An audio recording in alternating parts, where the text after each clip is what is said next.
जेवढं मागाल त्यापेक्षाही दुप्पट देण्याची तयारी आतापासून मी स्वतः ठेवणार आहे.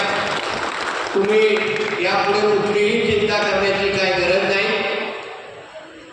कोणीही माझ्या हक्काच्या आणि प्रामाणिक कार्यकर्त्यांकडे कोणीही वाकड्या नजरेने बघेल तर आता मला पोलिसांना